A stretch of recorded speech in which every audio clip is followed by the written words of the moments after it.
We are going to go through difficulty in life. Sometimes you go through problems and you ask yourself, what is my fault in all of this? Why do I have to go through these problems? What did I do to deserve this? Prophets, Allah mentions their du'as consistently in the Quran. And Allah also mentions their problems consistently in the Quran. Yusuf alayhi salam was a child, right?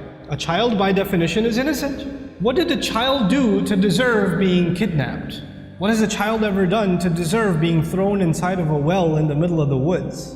What has a child ever done to deserve being sold as a child slave in a different land? When he grows up as a young man, what did he ever do to deserve being thrown in jail over a false accusation? And he spent many years in jail not because of something he did. He was innocent. He went through situations in life that if anybody else went through those situations, you'd say, life is unfair, man, what are you going to do? But you know what happens to a believer? They don't just say life is unfair. They say Allah is unfair, ma'adallah. Allah did that to him. Yet Allah says in Surah Yusuf, Wallahu ghalibun ala amrihi. Everything he did in his decision, every decision that was made for Yusuf, Allah was dominating that decision, overlooking that decision. How? Sometimes you and I go through difficulty because Allah knows something better is coming. Sometimes that better thing that is coming is for you, sometimes it's for somebody else. Sometimes the benefit of your difficulty will come back to you, the return will come back to you while you are still alive.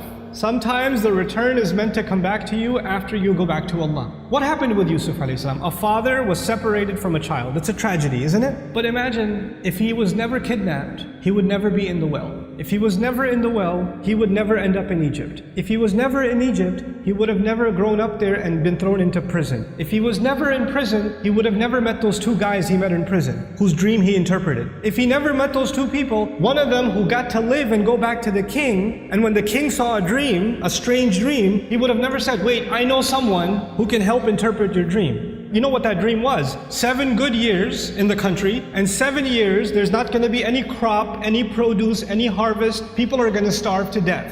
If Yusuf was not in prison, alayhi salam, and then was taken out to interpret that dream at that time, there would have been an economic, financial, social crisis in the country, and hundreds of thousands of children would have starved to death. One child suffered for a few years. But because of that child suffering, Allah's plan was to save a lot of families, a lot of fathers and mothers from losing their children to starvation. Because of the plan that Yusuf alayhi salam came back when he interpreted the dream and gave, when he became the treasurer. I have a friend, some of you might have heard of him, his name is Robert de Villa. The man can't move any part of his body other than his face. What did he ever do to deserve that? Nothing.